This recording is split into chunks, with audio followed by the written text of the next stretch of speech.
Um, Nikita, we are live now.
have we held up for some reason? Yeah, Nikita, we're not able to hear you.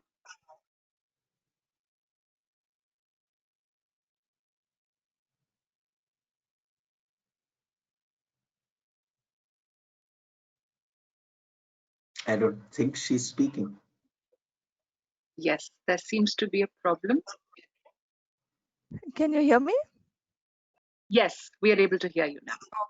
Okay, great. So we'll just start in another minute. Just we'll wait for more people to join in. When you see the Okay. slide, the music, just tell me so that I feel relieved and I can go on. That's been a Sure. challenge. And then you can go off if you wish. Okay, hi everyone. I'm Nikita Doshi. I'm part of the NHRD Bangalore Executive Committee, associated with NHRD for about 4 years now. And I welcome you all on behalf of the entire NHRD Mind Matters core team for this wonderful session of Mind Matters. Mind Matters is a movement to promote mental health awareness, and it's a cause we are all very, very passionate about. To talk little about NHRD, NHRD is a non-profit organization to promote development amongst HR professionals. It has about 30 chapters. We have 13,000 members, and a lot of people, who contribute as volunteers in NHRD. NHRD has been there for the last 3 decades.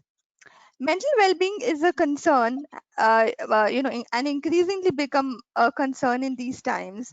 42.5% of our workforce experiences some mental health issues. And there's an increase with respect to stress due to COVID levels. And hence we thought at NHRD, we have this movement on mental health awareness. To talk a little bit about Mind Matters movement, we have about 110 plus organizations who have signed up for Mind Matters.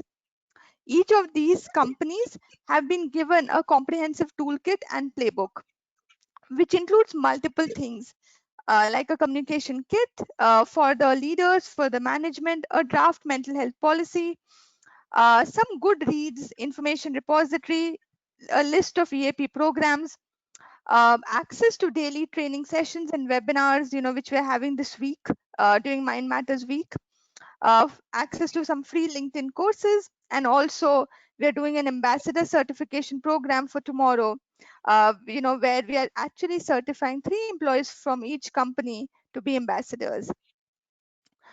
We've had 2 days of Mind Matters week so far, October 5th and October 6th. Yesterday, we had a footfall of close to 900 people who attended our session. We had a great day 2 as well today. We started with, some research findings on mental health by NHRD, did a basic mental health awareness program by MHFA, did a deep dive session on gender and sexuality, which was a panel conversation.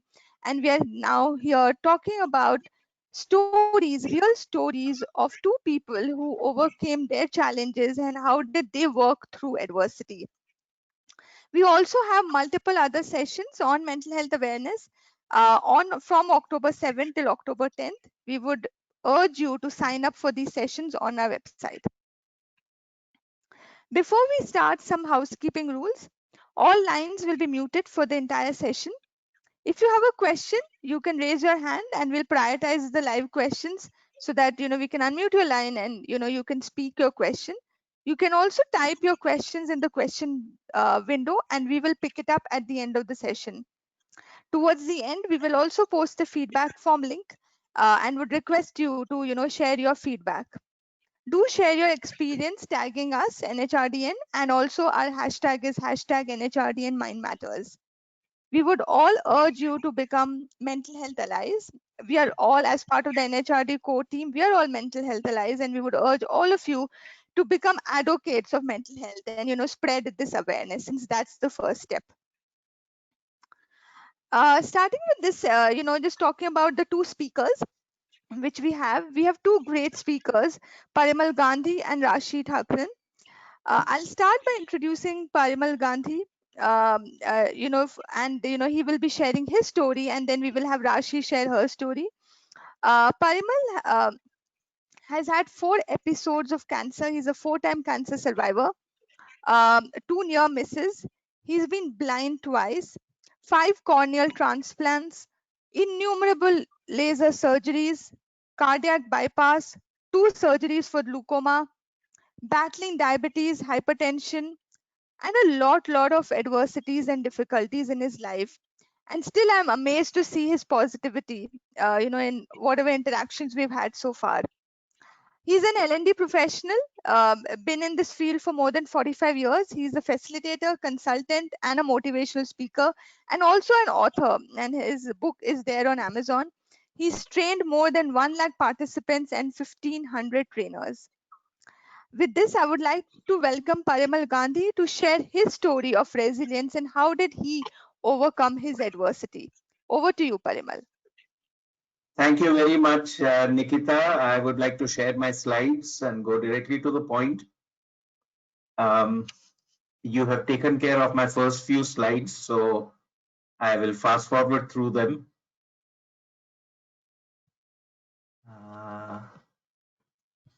Do you see my screen?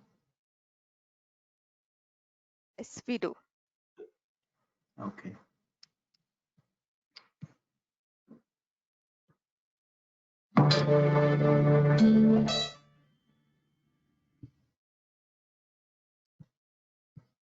I'll be back one moment.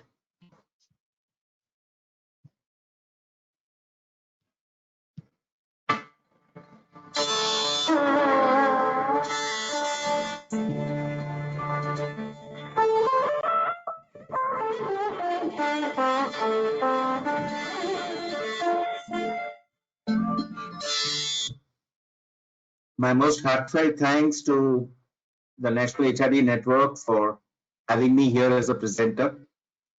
My story is very simple. If we want to, we can come through it no matter what. A quick executive summary. I will run through this very quickly because Nikita has already told you this. So yes, 4 episodes of cancer, multiple biopsies, multiple surgeries. I was blind, almost blind twice. I've had 5 corneal transplants, and I am a very strong advocate of eye donation because it helps a lot of people after we have no need for our eyes. Glaucoma surgeries, laser surgeries, a cardiac bypass. Cardiac bypass was difficult. The others were relatively easier. Of course, no surgery and no treatment is easy. I've been battling diabetes and I have a sweet tooth, so diabetes has been a little difficult for me. You have to keep watching every time you eat, and I do that till I come to a live counter somewhere in a buffet that has chosen to serve jalebis. Now that is something I am unable to resist, particularly because the jalebis start singing to me. Here's the song they sing to me.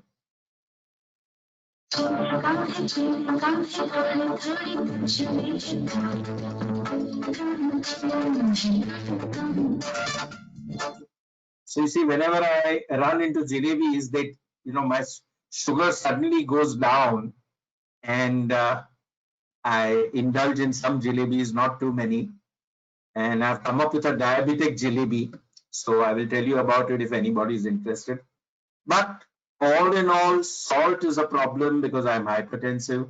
Sugar is a problem because I'm diabetic. Oil is a problem because of the cholesterol and the heart condition. Water is a problem because my doctors don't want my heart to have to pump too much. So I'm restricted to 1.5 liters a day, all inclusive. And sometimes I go breathless. So air also is a problem. But then life is not just what happens to you, right? It's what you do with what happens to you. You get stretched. Will you stretch or will you break? I have chosen to stretch. And wherever my life has not stretched me, I have stretched myself. So the philosophy of my life is a song.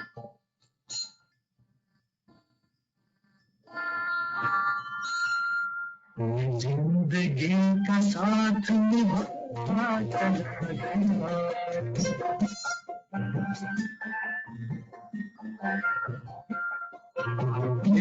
तो तुम्हें मैं उड़ाता चला गया तो तुम्हें मैं उड़ा. And ahead he sings, बर्बादियों का सोग मनाना फजूल था. So there was no point feeling sad about the disasters that came my way. बर्बादियों का जश्न मनाता चला गया. I have celebrated the disasters that have happened. My book is called Cancer Mount. I'll be telling you about it in a moment. But the alternative title that I thought about was A Picnic in the Intensive Care. The last time that I was in intensive care was because of my potassium level going perilously high. And this is a selfie that I took then. What I do want you to notice is that the man behind the oxygen mask is smiling. And if somebody is hit with cancer, they will take treatment. Anybody that goes through anything which is near fatal, they will try their best to live. And I claim no credit for having done that. But I do claim credit for having smiled through it. And I'm going to share with you why I'm able to do it. There's a grammar behind this poetry of a life fully lived. I don't let a moment pass by without squeezing life out of it or without putting life into it. I take 12 kinds of pills 3 times a day, and I'm like a 6 sigma, so 0 error, 4 shots of insulin a day, and 3 kinds of eye drops 3 times a day. And it goes like clockwork. I'm very organized, and I have to do this because this is what I need to do to be able to live and to be able to kick. So how have I coped? Well, the fundamental principle is complete faith in the Paramatma. Some people, unfortunately, have their faith shaken when they are hit by something. They start thinking, why is God doing this to me? What have I done wrong? And I'm going to talk about that as well. But my faith grows stronger, and I will tell you why in a moment. You see, God will take you through whatever he or she sends you, whether you believe in him or not. I don't need to believe in gravity. If I jump off a balcony, I'm going to go down. My belief is immaterial. So if something happens to me, God is going to help me out of it. Now, I can make my own life easier by believing in God. There are many inexplicable things that happen to us. And the explanation lies with God above, who will slowly reveal to you what the grand design is. And this means, if you believe in God, it means that whatever happens, you will embrace it. For a long time now, whenever something's happened to me, I've said, this is prasad from God. Nobody refuses prasad. Everybody enjoys prasad. So I don't even use the word disaster. What you label it as, I don't call it a difficulty, I call it a challenge. And I stand challenged periodically. All of us have challenges in our lives. So I surmount those challenges to the best of my ability. So why me? It's a very natural question for some people. They ask me, cancer 4 times? And I say, yes, 4 times. Why not? Is there a limit to how many times you can have it? The first principle is we need to take a policy decision to be happy no matter what. This has to be at the foundation. In life, I want to go around being an exclamation mark. If not an exclamation mark, a comma. Why a comma? Because something is to follow, never a full stop. So I have made a policy decision, no matter what happens, I'm going to be happy. मुझे दुख है. There is sadness in my life, but I'm not sad. मैं दुखी नहीं हूँ. दुखी होना is a choice. Not smiling is a choice. Maybe there are moments of extreme pain. Maybe there are the side effects of the chemotherapy that I need to take or the radiation that I've had to take. And in those moments, I'm not smiling. That's okay. But the rest of the time, I don't dwell on what has gone on. I forget. It's over. It's over. Why dwell on it?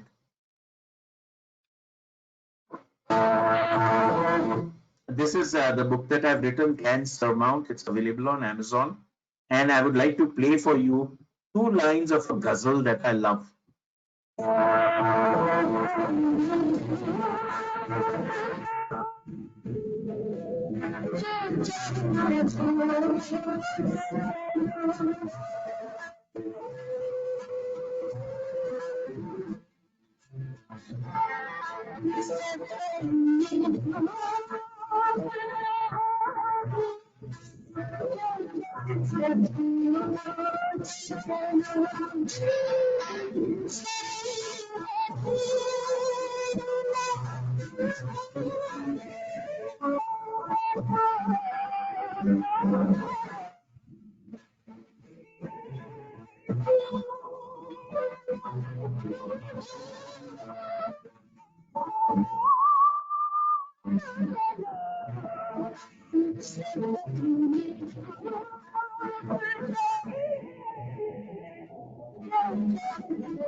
So I put on my sunglasses, I put on my hat, and I don't worry about the dhoop, I don't worry about the excessive sunshine.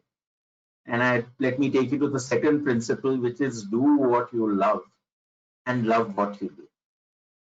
I set out to be a chemical engineer, and somewhere I meandered into learning and development.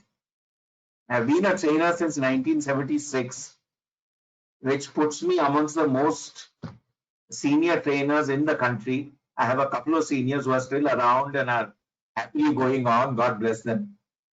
And I come next in the line. And I have loved what I do. Now, not everybody has that privilege. We don't have that privilege. We are spending the best times of our lives working. Please learn to fall in love with what you are doing. I received 2 awards almost 2-3 months apart from each other. I got a Lifetime Achievement Award from my colleagues at the Indian Society for Training and Development. And I got the We Care Foundation's Victor Award for fighting cancer in a way that can motivate others. Since they came at the same time, they are both lying side by side in the showcase in my home. And one day I was sitting and looking at them and I said, you know what? In spite of all these episodes of cancer, I still managed to get a Lifetime Achievement Award from ISTD. And then I quickly corrected myself. It's not in spite of, it's because of. It's because of the cancer that I have learned to value each moment of my life. And it doesn't need cancer for us to realize the value of our time. All of us have a very limited amount of time. If I'm 40 years old today and I expect to live up to being 80, it takes a very simple calculation of 40 multiplied by 365. That's the number of days left with us. So we need to live our lives 100%, cancer or no cancer. I do what I love and I love what I do. And I hope and I wish this for every one of you who's sitting there listening to me. It's my karma, dharma, and purpose to facilitate learning. I very strongly believe that each of us comes equipped with a gift hamper. God has given us all a gift hamper. Many of us, unfortunately, don't open it. We don't open it. I understand the cascading impact of my training. When I train 20 managers, I know that they're going to affect 200 people, maybe more. And I want to die presenting. As a cancer patient, I speak about death very easily. Just like Dr. Abdul Kalam. He was presenting and he passed away. I've gone through most of this without my family. But interestingly, we're alone. If you truly believe in God, why would you not believe that He's always with you? Now, how is God always with me? He sends people. You know, right now I'm in Bangalore. I've not been able to go back to Baroda, which is my hometown, and because of COVID. And no doctors willing to let me get on a flight. So when I rented this apartment, I just saw the apartment. I liked the apartment, and you know, I found the landlady to be a very nice person. And I said, "Nice apartment, nice people. Let me rent this place." I did. Next door to me, I found out 15 days later, is a cancer surgeon. In Bombay, Hindi, we say setting kiya hua hai. God always does a setting for me. Couple of examples I will have the time to give you. God doesn't personally come. I hope he comes someday, but doesn't usually personally come. He comes in the form of the right people who enter my life with clockwork regularity. To the left is Dr. Ashok Mehta, a cancer surgeon in Mumbai, who comes from a diamond merchant's family. Why did he take up medicine? And his family met my family at a hill station, exchanged addresses, and surprisingly kept up with each other. The story with the other gentleman is even more interesting. My first eye problems occurred when I was in Ahmedabad. So what would a young man in Ahmedabad have anything to do with a Hungarian engine driver?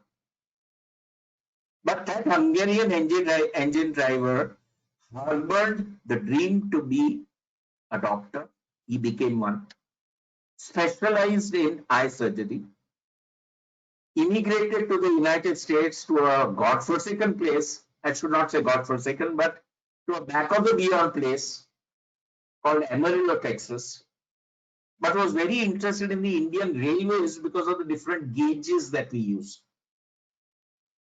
So he wanted to see how come you use a toy train gauge and you use a narrow gauge and you use a hill station gauge, and a meter gauge and a broad gauge. How do you manage all that? So an abiding interest in India, he kept coming to India for all the eye doctor conferences, the ophthalmology conferences, and I ran into him. Just imagine this setting. And let me assure you that God is also operating in your life. Can you see the pattern? Is the question. When somebody helps you for no reason whatsoever, God is operating. Somebody gets you out of trouble, God is operating.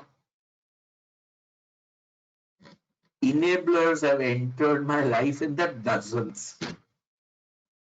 There's not time enough, but there is a story, behind every incident. No matter what my problem, someone has been put in place to help me to smile through it. Not just help me through it, help me to smile through it. And so my book begins with this quote: I don't believe in miracles, I depend on them.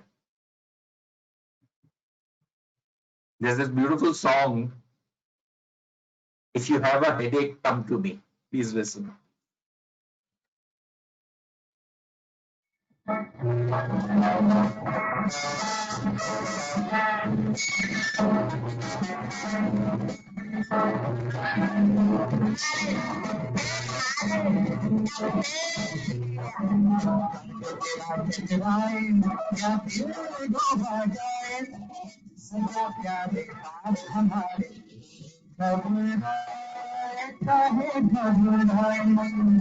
Believe me, I haven't had a single headache in my life. Not once. I have not been allowed to worry, not once. So in 1983, I was almost blind for the first time. The second time was 3 years ago. And I ran into Dr. John Alper, as I told you. He looked at my eyes and he said, you come to the USA, I will fix this issue for you. I did not have the money. Not even for the ticket. Forget about the $8,000 that it would cost me to undergo the surgery. But I filed it up in the back of my head. A couple of years later, I saw an ad by the Rotary International. They were sending a team of young people to the United States, all expenses paid. They say, and wrongly so, that unless you know somebody in Rotary, you cannot get into one of those teams. I knew nobody and I got it. Now, the fun starts.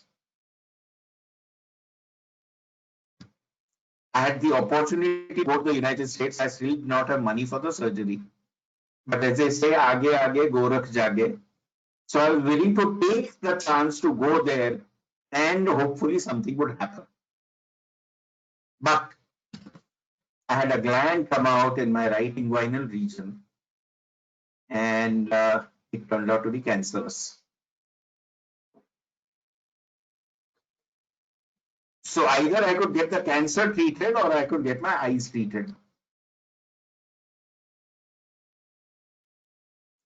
So what would you do in this kind of a situation? And that is when Dr. Ashok Mehta stepped in. We were very close to him. He took my wedding pictures. We were that close to him. So when this happened, we went to him. He was the head of the department at Tata Cancer in Mumbai. And he assured my parents, who were alive then, that nothing's going to happen to him. Please don't worry. This is a very slow moving disease and it can be treated. So I dared to ask him a question. Now, something very interesting is Dr. Ashok Mehta had also been a Rotarian And he had hosted group study exchange scholars in his home. So he knew the program. And he knew about my eyes. And he knew me intimately. So I dared to ask him, I said, Ashok bhai, is it not possible, since you say it's a slow growing disease, can I not go to the United States, participate in this program, get my eye surgery done, and come back? He says, you need to undergo one test. I'm not saying yes, I'm not saying no. But undergo the test, get me the results. But let me tell you, and the interesting thing is, technology intervened. The first CAT scan machine appeared in India, in Mumbai, at the Nanavati Hospital. Now, since it prevented a surgery, everybody wanted a CAT scan done. He says there is a queue for 6 months. I can't get you in. I'm sorry. I said, don't worry. What do you need to do? He said, you need to go there fasting. That's the only requirement. But you're not going to be able to get it. I found out that they started at 9 o'clock. The next morning at 8:45, I was sitting in the reception area. They said, do you have an appointment? I said, no, I don't. The 9 o'clock patient did not come in, and I got taken in. Folks, you got to try, okay? The CAT scan report showed that although, I mean, I had, of course, I had the disease, but there was no spread. It caught it at stage 1. That again is good fortune. Because sometimes people catch it and it's too late, it's spread all over the place. But it was still a risk. At that point, to not undergo a surgery was considered very risky. I was taking the risk of postponing the treatment for 2 to 3 months. My family was up in arms. They kept saying, this is a very stupid decision. When I finally said, no, I'm certainly going, they said, it's your life. I said, exactly, it's my life. But I did this out of the box thing, and there I was in the United States. You have to exercise your right to try. Many a times, Prakriti needs to know that you are serious. By being there at 8:45, I proved that I was serious and I got the opportunity. You have to try whatever is dear to you, and you will see if you believe in it, you will see it happen. And if you don't see it happen, you did not believe in it strongly enough. The Rotary program is wonderful. That is where I ran into this couple, John and Eloise Tuttle. I was reading with a magnifier, and so the paper would be this close and I would have a magnifier and I would read. They asked me why I was reading like that. I told them the problem. Again, there was a setting there, an ophthalmologist from Ahmedabad, my hometown, whose father happened to be playing cards with my father at a sports club of Gujarat. I mean, settings in the dozens. She said, I am a general ophthalmologist. I don't do corneas. Otherwise, I would do the surgery for you here and now. But Dr. John Alpha is great. Please go to him. I said, Meenakshi, when I don't have the money. She says, don't worry. You come here na. Kuch na kuch ho jaye. To cut a long story short, John and Eloise Tuttle started. Now, I did not know them at all. I had met them 2 days ago. And they liked my sense of humor. So they said, we want this guy to come and stay with us for 4 days. This couple started the Parimal Gandhi Corneal Transplant Fund, collected $8,000 and said, before you go get your surgery done, we want you to go back with a new vision. First example of crowdfunding in my life. Some people gave $50, some gave $100. Tell me if this is not a setting, if this is not, God intervening, what is it? Why should they do it for me? This is what a corneal transplant looks like. So, the donor cornea is stitched onto the parent cornea. At one point, because I underwent a second corneal transplant in the USA also later on, I had two Americans living in me, two corneas from two Americans. I was like an international person.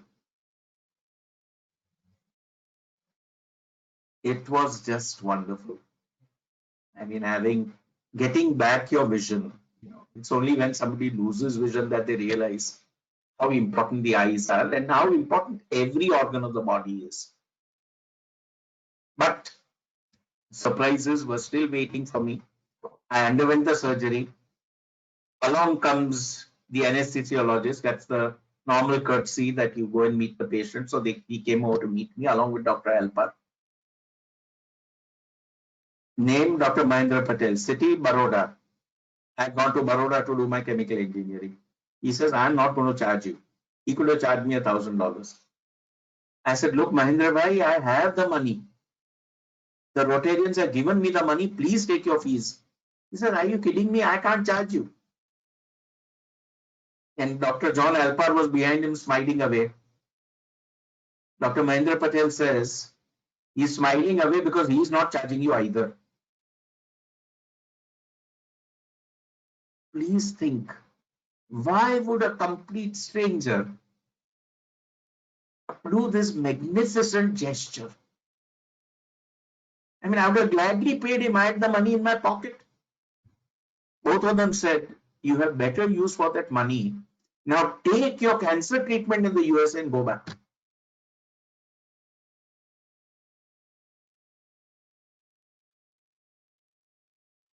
Having one of my two eyes back was wonderful. I thought the carpet had been washed because the carpet changed color. It was very dull gray earlier. It became a bright forest green. The women started looking prettier.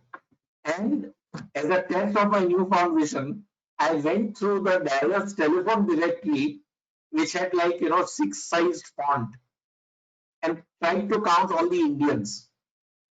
Why? Because I could do it. Again, this lady, my cousin, my family had lost touch with her. I went to Baroda to study. We became great friends. She went to Houston, Texas to live there. She was living there with her husband, 3 young children. The oldest was 4 years old. Two of her sisters who had immigrated. And she took me in for almost a year while I underwent chemotherapy and radiation. I mean, nobody in their right mind would do this in the United States where you have no help. But she said, you're going nowhere else. In that radiation room, I made a lot of decisions. I decided to live my life because I was sure that I would not live for very long. Fortunately for me, my calculations were wrong. I thought I would live 4 or 5 years. I have lived on 40 years.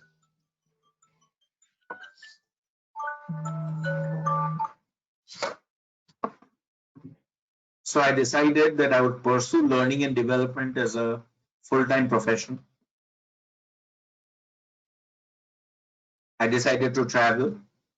I decided to listen to lots of music and so on.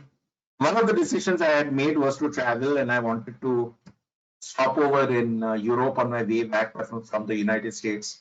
I needed $1,000, but I had no money because all my money had been used up in chemotherapy and radiation. A cousin of mine who lived in Los Angeles took me to Las Vegas. She gave me $50 she said, to lose it. Well, I converted it into 5-cent pieces. I put in my first 5 cents. I hit the jackpot. I got $850. Therefore, I did the Golden Gate Bridge and I did the Eiffel Tower, and I used the money on URail. Never stayed in a hotel, kept sleeping at night on the train, but saw lots of cities in Europe and enjoyed myself on the way back. You know, your life purpose is the ship that can take you through every storm. Being a member of Rotary or being an HR manager or being in learning and development can help you to help others. Uh, I've had the good fortune of being in learning and development for 45 years. And these are the different companies that I have worked with in depth. I do everything in the soft skills arena, and I've done it for decades now. Work has dramatically increased for me, and I'm reaching out to hundreds of people. Earlier, it used to be 20 at a time. Now I'm reaching out to hundreds of people, and it's wonderful. And you know, they could be the last session that I did. I had a participant from Brazil, another one from Azerbaijan, a third one from Burma, Myanmar, a fourth one from Singapore, and a fifth one from Uganda. So I see I did not know Zoom or virtual training before the Wuhan virus hit us. Now I'm delighted that I'm able to reach so many people. Please, it's up to you to make your life worth living.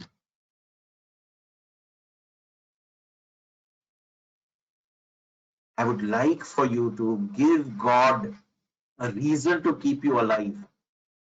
If you are leading a boring, dull, humdrum life, why should God keep you alive? If you're contributing, you're giving value, you're making a difference, you're making an impact, like my friend Raashi, who's waiting to speak. God will say, keep this person on earth. Don't take this person away. Traveled a lot. I call trainers that I train, I call them my professional children. So I made trainer training my mission because I don't want my materials and methods to die. So I'm transferring what I know. I keep navigating storms. By a strange setting, again, I ended up in Mexico, the Academy of Human Excellence, which is my company, as a branch in Mexico. Our chairperson is the former president of Mexico. And we had the good fortune of addressing and conducting training for the cabinet of Mexico. I know that it's my karmic debt that I'm paying off. And I'm delighted that so much of my karmic debt is being paid off in one shot in one lifetime. Must have done plenty of bad things in my past lives. I don't know what they were. And I must have done a lot of good things because one step behind a problem comes a solution. I'll conclude with this slide. I believe that a sense of humor is very important. On the 8th of October 2018, I had the last biopsy, which fortunately was not malignant. When I came to the hospital, they gave me their uniform to put on, the patient uniform. I put on the shirt, no problem. And I tried to put on the lower garment. I found both my legs together. So I said, what is this? And I found that it was a petticoat. So anyway, they exchanged it for a pajama. But I did ask my surgeon, I said, what surgery are you planning to do? He says, why, Mr. Gandhi? We are removing 3 glands from your left armpit. I said, anything else? He says, no. He says, why are you asking? I said, because your people gave me instead of a pajama, they gave me a petticoat. So I'm wondering what else you are going to remove. He says, don't worry, I'm not going below your waist. I said, let's carry on. I want to live my life in this light mood. Quite frankly, I don't know how all this is going to end, but I do know one thing. I'm going to make it a happy ending. Thank you very much. See you during the question hour. But my wonderful friend Raashi is waiting to address you. So over to her and over to Nikita. Thank you so much, Parimal. What can I say? Really, really very inspiring and so much of positivity despite all that you went through. And I think that one line which you said that मुझे दुख है पर मैं दुखी नहीं हूँ. I think that that was most of us, I think, in face of adversity we feel down and out, and you've been through so much, and so much of grit, so much of resilience. And I think that's why you're here 40 years after, and you're doing such wonderful work, giving back, making people feel positive. So thank you so much, Parimal. I'm sure a lot of people would have questions, which we'll pick it up later. Um, Now over to our second speaker, Raashi Thakran. Um, Raashi Thakran is a mental health advocate and a change maker. She lost her younger brother, 18-year-old brother, last year to suicide. She will share her experience about what it is to be a survivor of suicide loss. Her way of dealing with pain was to actually immerse herself into this work, petitioning the government to set up a 24/7 suicide helpline, where she got about 3.9 lakh signatures. And this was launched on 7th September this year. I would not want to talk more about Rashi because she's here to share her story and how did she overcome her adversity. So over to you, Rashi. Thank you so much, Nikita. And hello, everyone. First of all, Parimal sir, you're an inspiration. I think so many of those one-liners that you said and the songs that you shared resonated with me, and I was actually singing along. So thank you so much for being so amazing and sharing so much positivity with all of us here today. Um, so today I will be sharing my story as well. So this happened on the night of 6th January 2019, and it's funny because today is also 6th, so it marks 22 months without my brother Raghav. So it's a difficult day today, but I think that sort of makes it more important for me to be here, to be talking about Raghav, to be talking about his memory and his legacy. So I guess today's session is dedicated to him. And I hope he's watching over us today.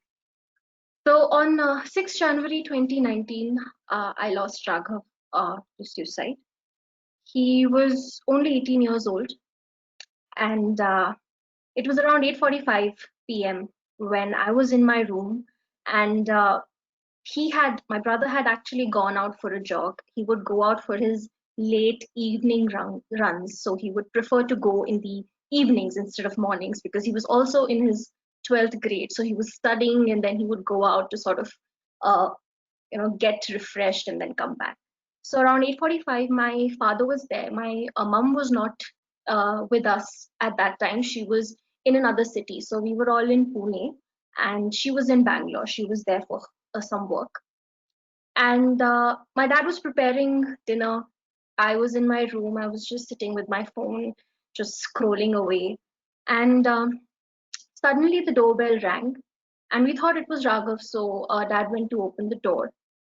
And then I could just vaguely, I was in my room, so I could vaguely hear my dad just shout something, and then he rushed out of the house. So I didn't know what happened. And I was a little confused. So, I called him. After a couple of rings, he picked up, and I couldn't hear anything. Everything was the voice was very shaky, and I just couldn't make out the words. And I said, "What happened?" And then I realized that he was crying, and I had never seen my dad cry ever. He was in the Indian Air Force, so he was always that tough, strict man of the house, and so strong. And then that was the first time I heard him cry. And I said, "What happened, Papa? What happened?" And he said, "Rashi, we lost Raghav. He's gone." And I mean, for a few seconds, I just had the phone to my ear and I didn't even know what he had said. I didn't even register it because I was like, "What is he saying?" I was like, what are you saying? What's wrong? Where is Raghav?" He's like, I'm in the ambulance with him, and he's not breathing, and we lost him.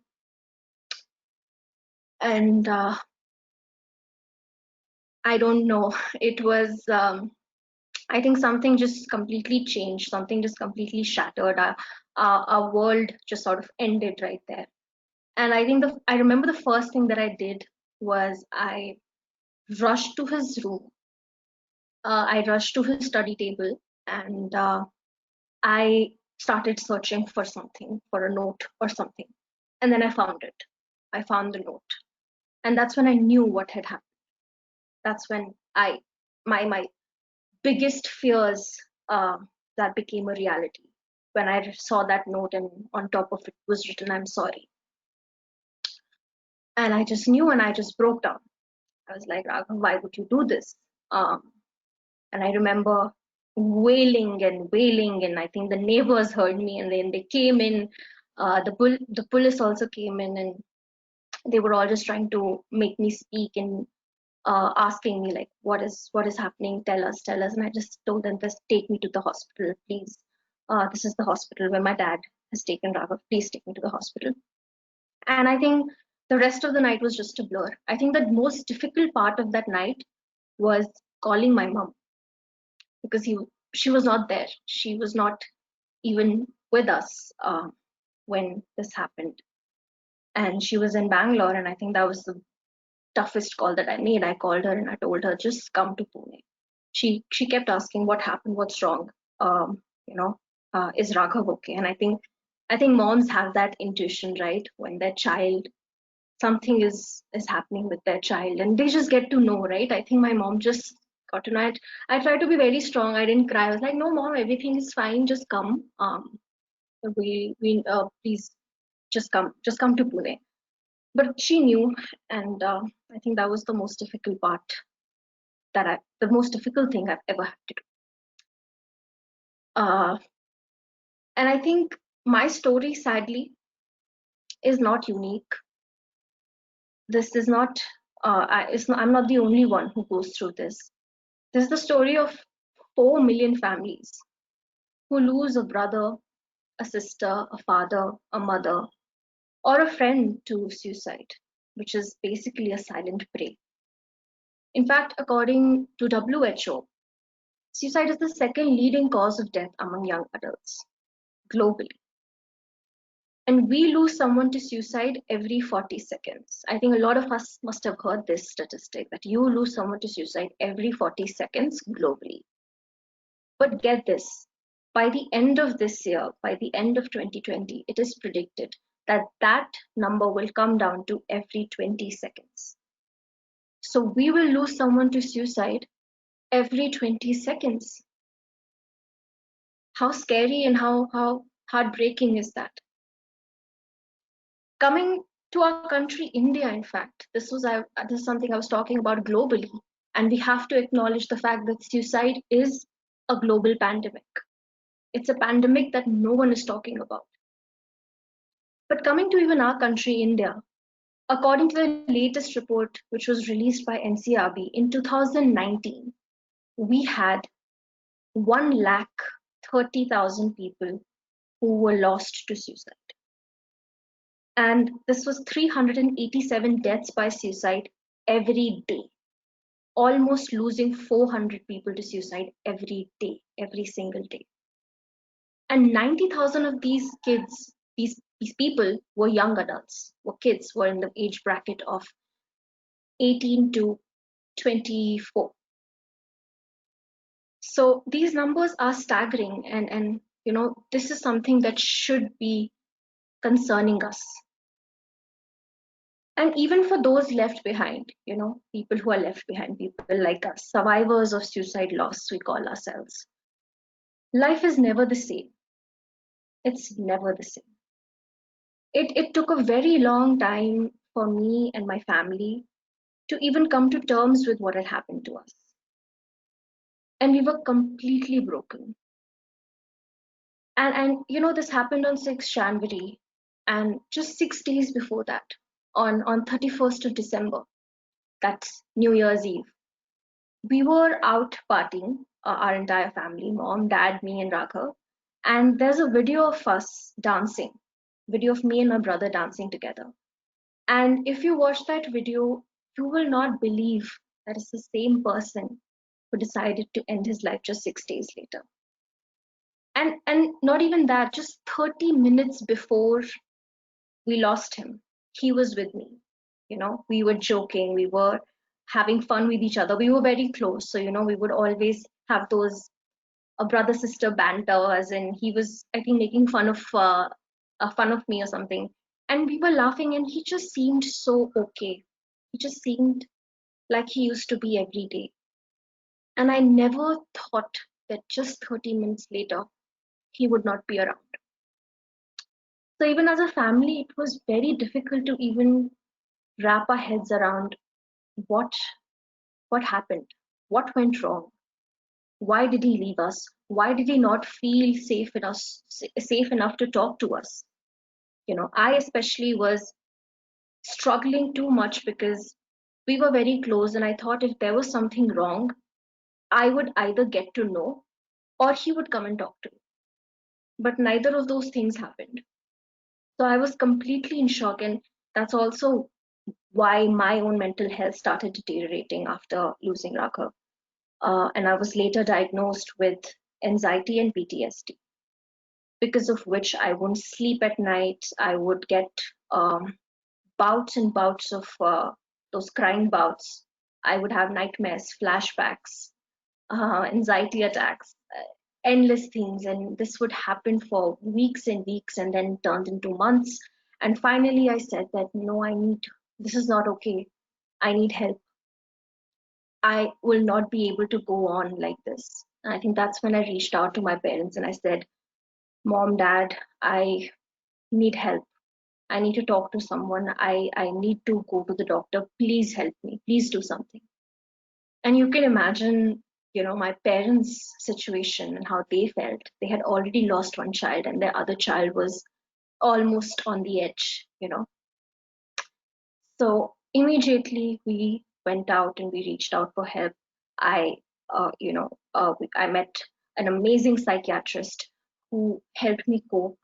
Who, I was put on medicines. I was asked to go for therapy, and I was also asked to sort of deal with my grief, because there was a lot of unprocessed emotions and unprocessed grief there, which I had to deal with. So I started working on that. I was not even ready to talk about what had happened. I just didn't want to talk about Raghav or what had happened. But eventually I started opening up and I started getting better. And this is when I decided that, I need answers. I need to make sense. I need to know what happened and why it happened. So my research around suicide prevention, mental health started with this idea in mind that I need to know what happened to my brother. How could I have not known? Why was I so ignorant? And I think that's where it all started. But it eventually turned into, there are so many other people out there like Raghav who are still struggling. And maybe, just maybe, if I do something along these lines, if I share my story, if I, work in this field, work towards this cause, just maybe I can help those people. I can help those kids who are struggling. And I think that's when I decided to apply for a fellowship program by change.org. I got selected for that. And with their help, in July last year, July 2019, I filed a petition asking the government to launch a national helpline number for suicide prevention. Because during my research, I found that, there are a lot of helpline numbers out there, but they're all by NGOs. None of them are government backed. Secondly, none of them are 24/7. All of them have a limited time, and most of those helplines do not work at night. And night is the time when it becomes really, really difficult, because I had struggled with those thoughts as well. So this was the whole idea. And also when I was researching, I realized most of the helpline numbers which were out there, they were not working. They were not picking up calls. So I called around 20 helpline numbers and only 3 responded. And I just couldn't bear the thought that, maybe, just maybe, as a last resort, my brother tried a helpline number and that call went unanswered. What if, what if? So I thought that, this is where I can start. This is something that I can start with. This is the most basic thing that our country should have, that any country should have. And then we'll think about policies, and then we'll think about acts and laws and having a minister and stuff like that. So that's when I started my petition. My petition received more than 4 lakh signatures. Till date, it has received more than 4 lakh signatures. And this finally, after more than a year of fighting for this cause, so it was started in July 2019. Since then, I've been working hard. I've been reaching out to government officials. We had meetings with Niti Aayog. We had meetings with Health Ministry.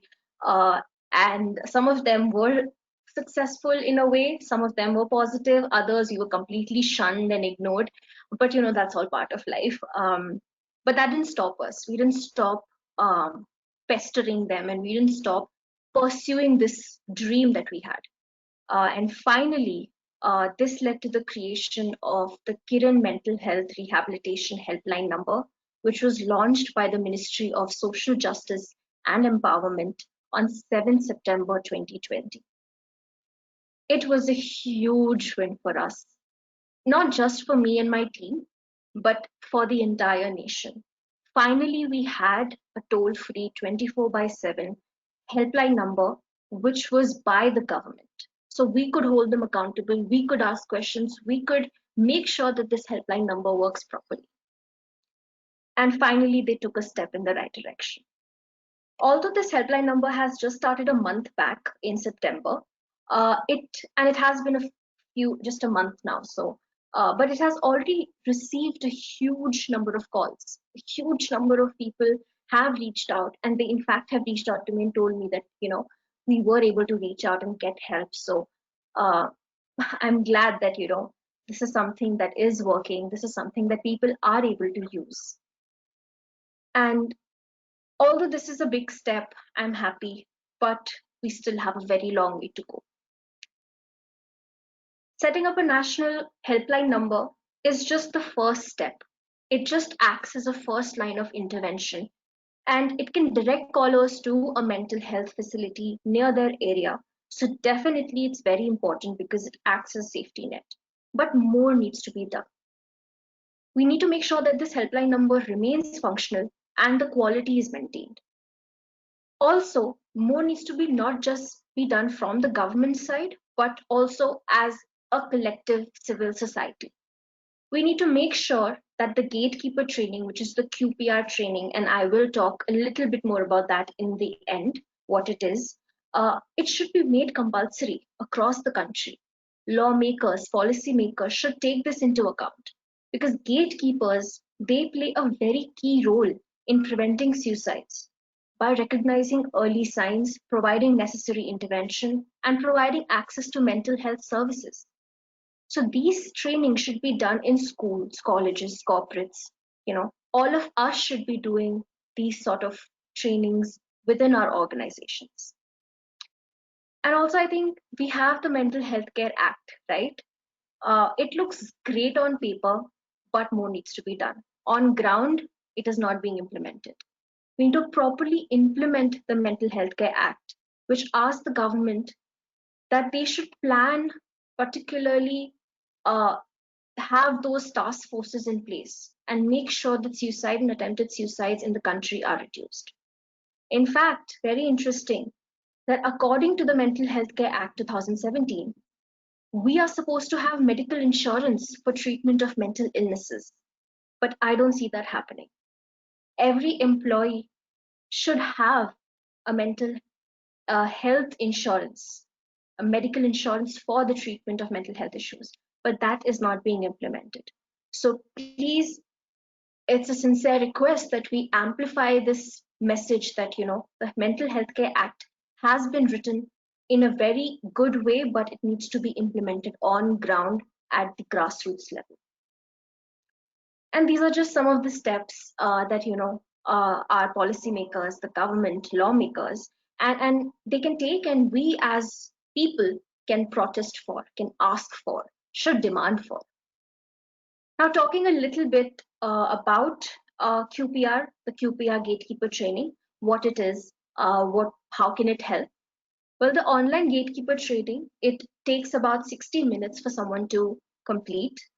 And the key components of this training, they include how to question, persuade, and refer. So QPR stands for question, persuade, refer.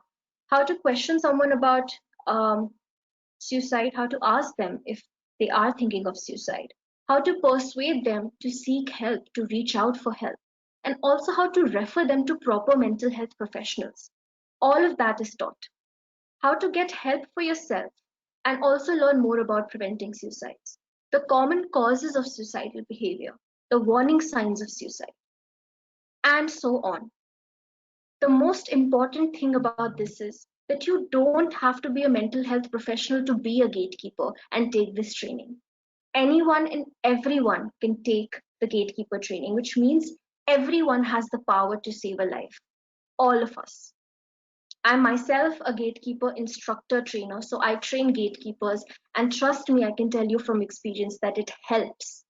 People are more informed, they are more aware, they are able to help their family members, their friends, even a stranger with the help of the QPR training.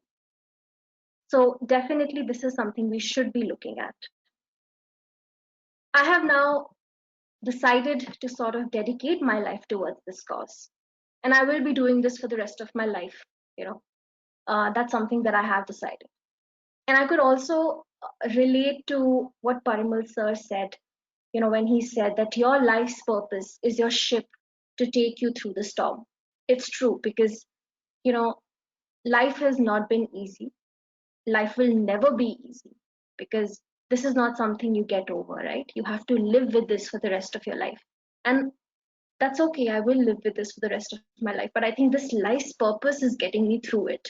It's helping me sail through it. And that's my purpose, to reach out to more people, to be able to save lives and to honor my brother's memory every single day.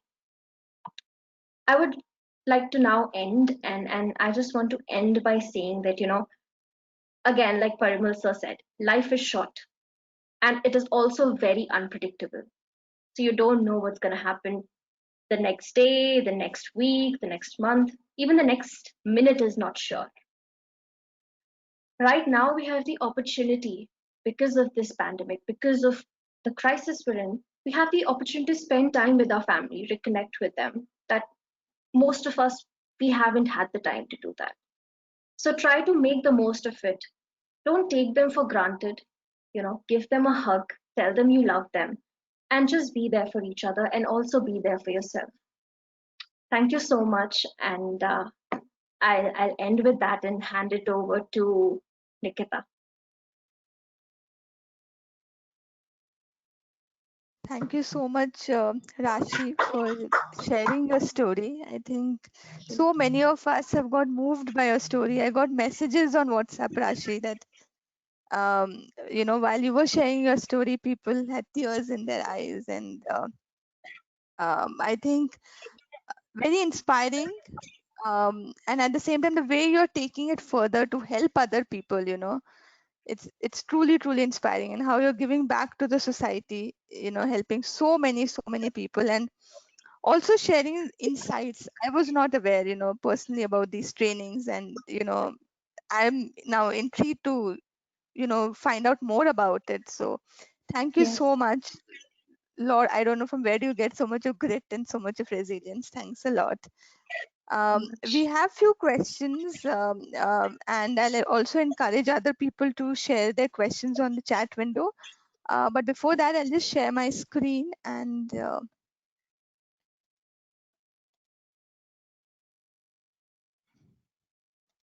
Nikita, I just want to say what a magnificent response. I mean, most people just suffered in silence and said it's happened, it's happened. But Rashi, I mean, hats off to you. Thank you so much, sir. Response, what a magnificent response. And to get the government to move, I mean, you really are something. yeah, and at such a young age, that to Rashi, I don't. Yeah. I don't know how many, we need more Rashis in the world. That's what I Absolutely. can say. There are 12 of them actually.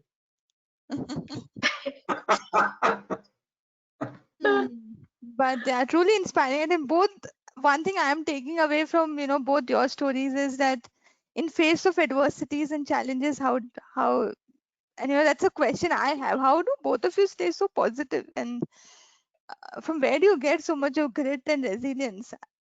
I don't know, and having been through so much in life and still having a positive attitude.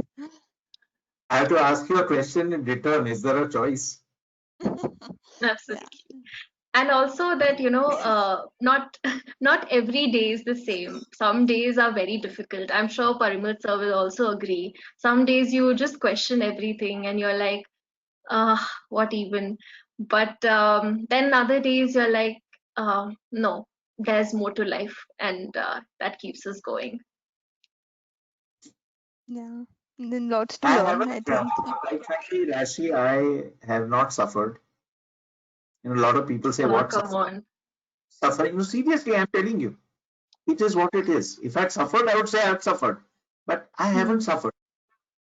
And I, have literally smiled through all this. कि ये होता है भाई, अभी क्या हो गया, क्या करोगे? Yeah. Is if crying would help me, I would cry. I would cry buckets. But if it's not going to help me, and if asking questions is not going to help me, I mean, I very strongly believe that it's up to my doctors to take care of me. One of the dreams that I could not fulfill, I don't know if I'll ever fulfill it, is to go to Kailash Mansarovar. And I keep telling the doctors that I will go there. It's your job to save my life.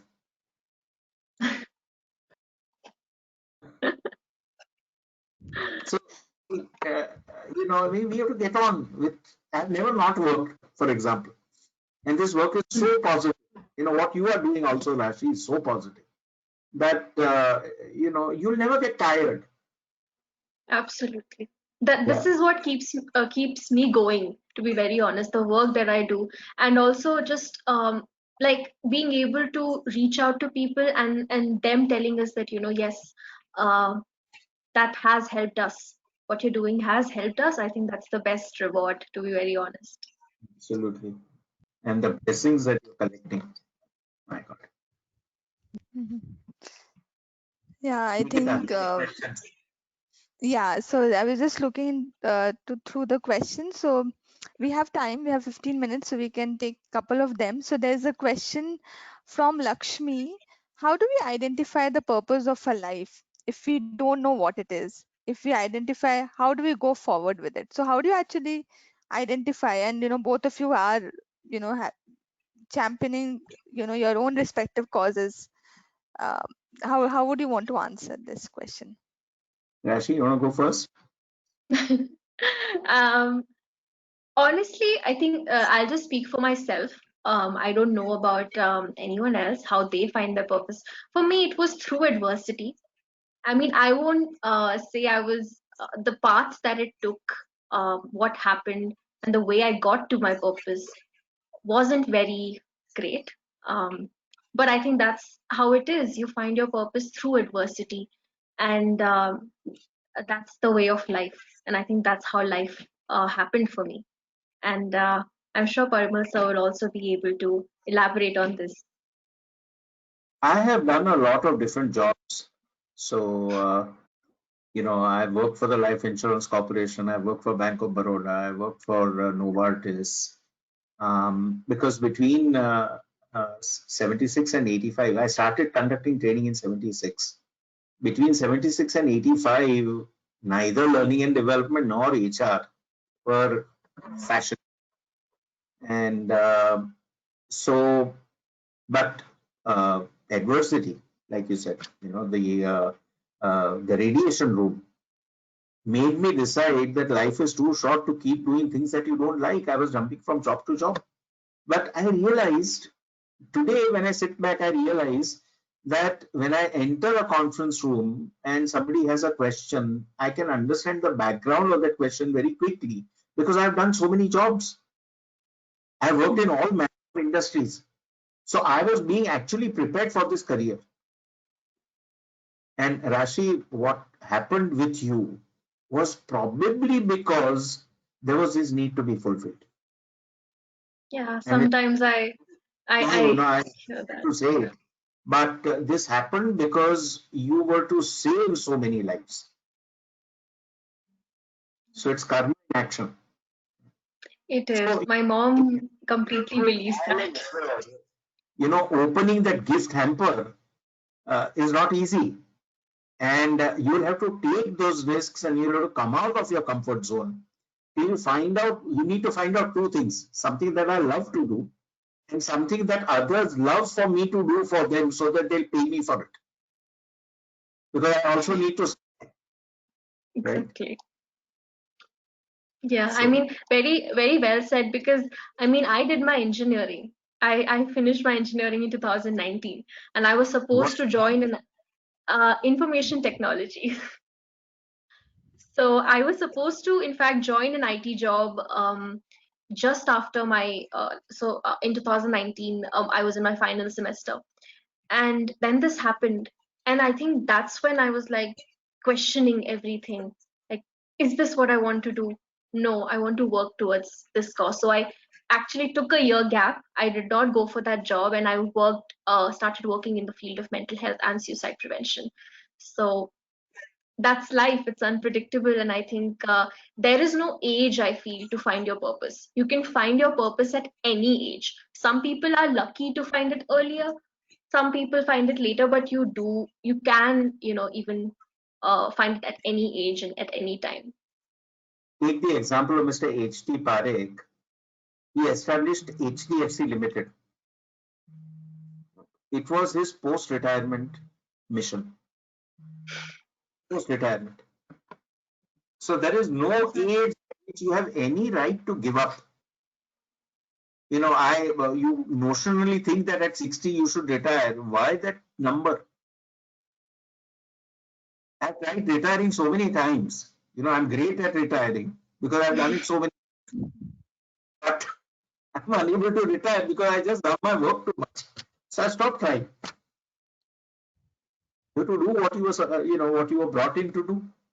So good Exactly. luck to Lakshmi for finding the purpose of your life, and to find, for finding the talents that will drive you towards that purpose. Good luck to you, Lakshmi.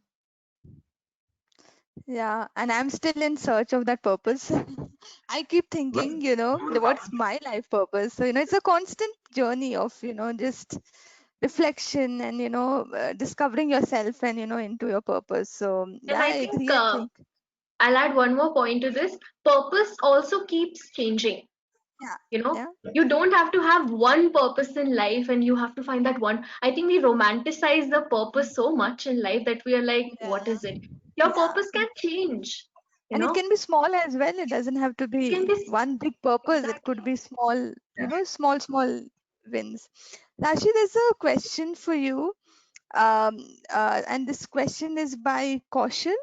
Kaushal says, Rashi, I know it's not easy being, what you faced, and you did a brilliant job, and hats off to your fighting spirit. He wants to know, how did the society treat you in those days, in those difficult days? Were there positives from them, or did they make your life difficult? How was your entire support system? Right. No, great question. Honestly, the response mostly was positive. So, talking about my family, I'm talking about my immediate family. It was a little bit of both. It was very difficult for some people to say the S word, say the word suicide. And that's why I won't say very close family members, but some extended family members would also say stuff like that, it was an accident. Um, we lost him in such ways. So no one would want to like admit what had happened. But for me, my mom and dad, I think the three of us were the ones who were the most affected. And we could truly understand what we were going through. So for us, it was very important to accept what had happened. It's very difficult to accept a suicide. to accept the way if a person leaves this way, it's very difficult to accept it. And understanding is a whole different ball game altogether. Accepting that first step is very difficult. But that's when we said that no, we're not ashamed of what has happened. And I think that's where I got my strength to also start this petition, because I was literally putting my story out there for the world to read and for the world to dissect. And I couldn't have done it without my parents' support, because it was also their story and it was also my brother's story that I was putting out there. So I couldn't have done it without them, and they were very supportive. They said, it doesn't matter how it all ended. His life matters, his legacy matters, and if his story, if you know, our dukh, like you say, अपना अगर दुख किसी और का भला कर सकता है, so you get a lot of blessings through that. So I think that's how I decided to launch the petition. My parents were very supportive, and that's all I needed. I didn't need the relatives sort of yapping away and passing their comments. I didn't even listen to that. सोचने दो उन्हें जो सोचना है. They don't know what the pain is like. They don't know what it feels to lose someone who's so close to you.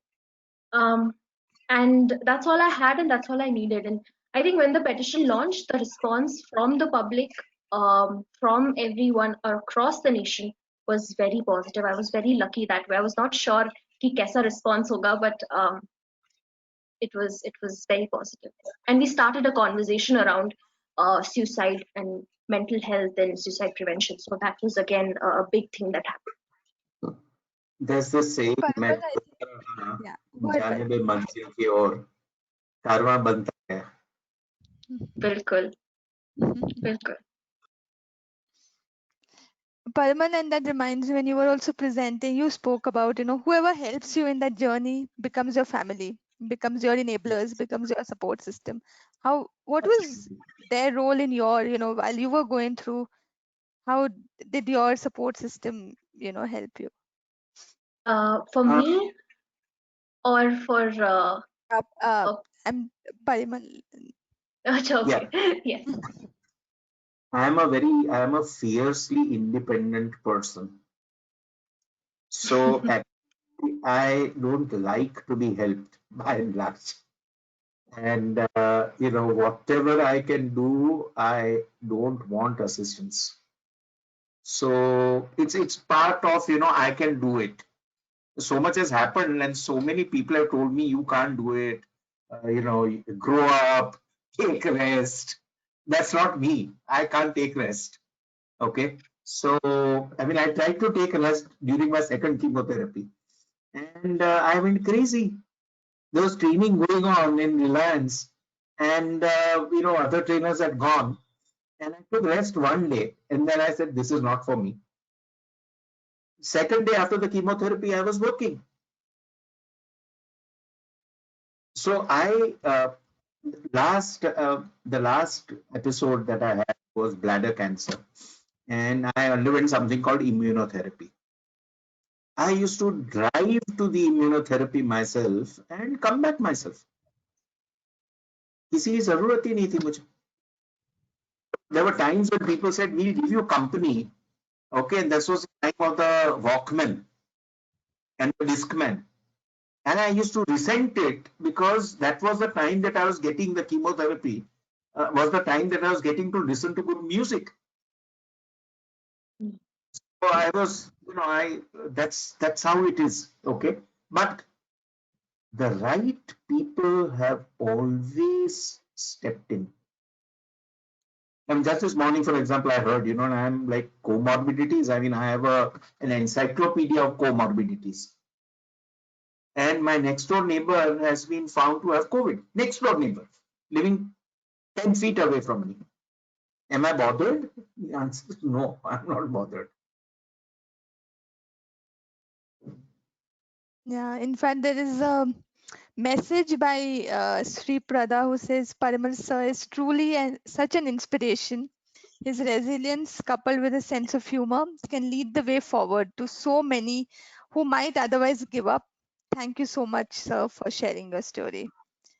So, there's a question, and whoever wants to pick that up is, how do you and I know we've touched upon it a little bit, but just the positivity both of you radiate. I think that's why there's this question: how does one train themselves to smile every day? No matter what happens, be positive, have that smile that both of you have. How do you? And I know we've Rashi, you spoken go about it. first. No, अच्छा, no, please, you go. मुझे नई हंसने की training चाहिए actually. So I need training not to smile. Smiling is my default state. Yeah, and Absolutely. to get it to the default state, I think a lot of people struggle with that. I think they can learn a lot from you. Stop struggling, it will come automatically. Why are you struggling?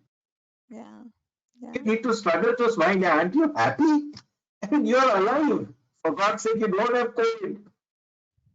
yeah, Millions have died. You're alive. You're with your family. You have a work, you have work. If you don't have work, you'll find work.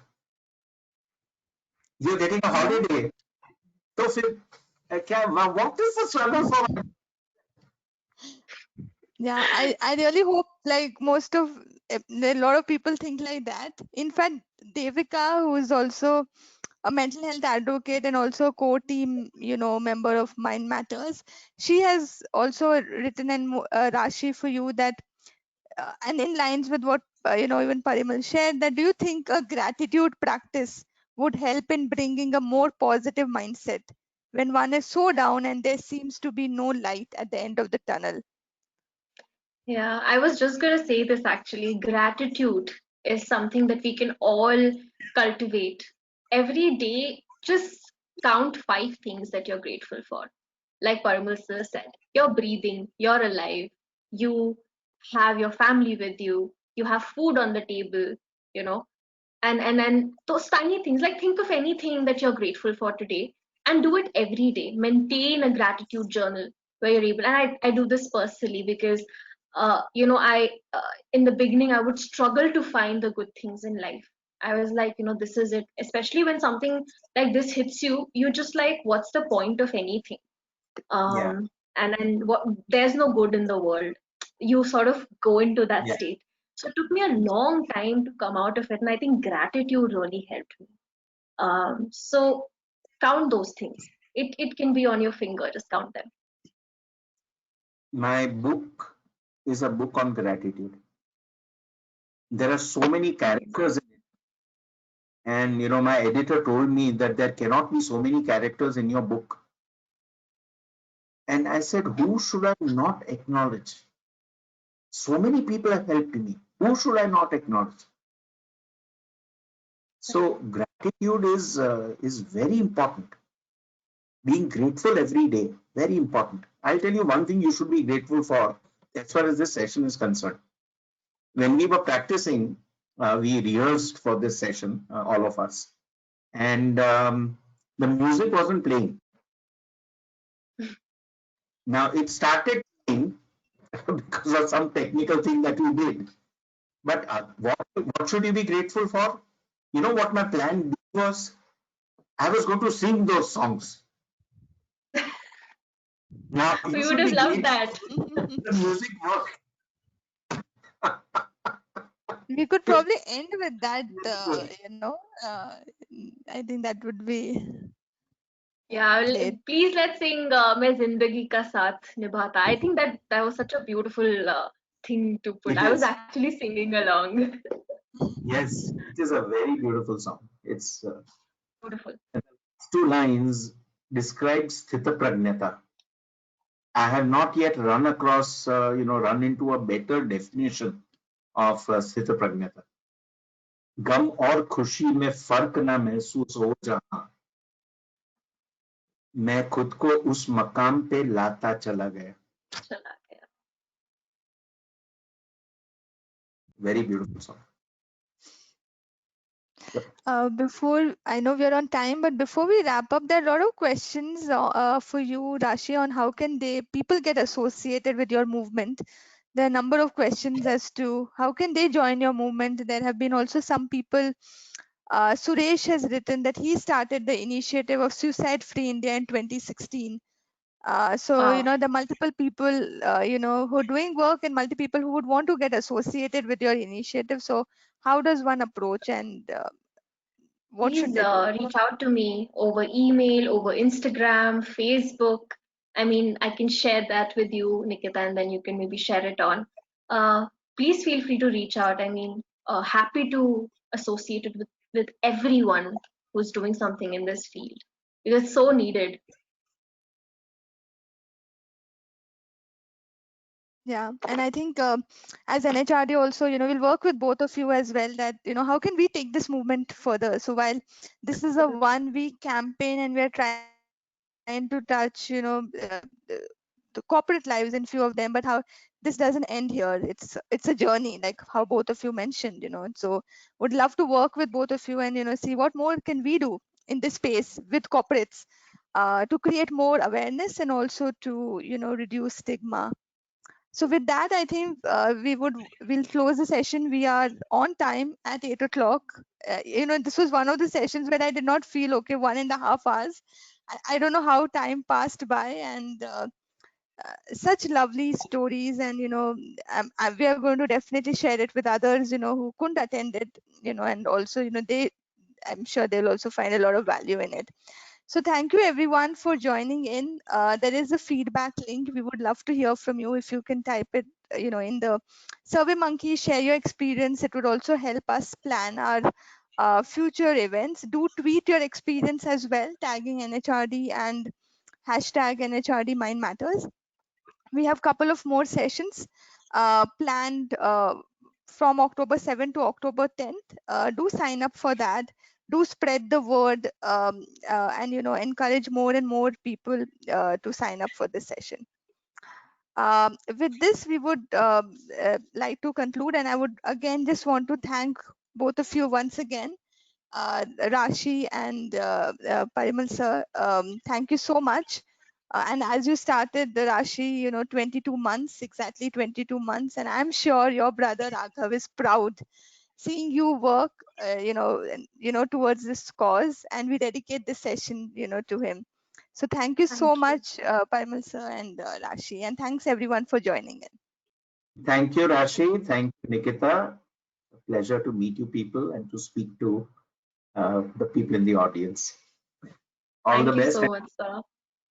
No matter what, keep smiling. Yeah. And we'll end with that. Thank you so much.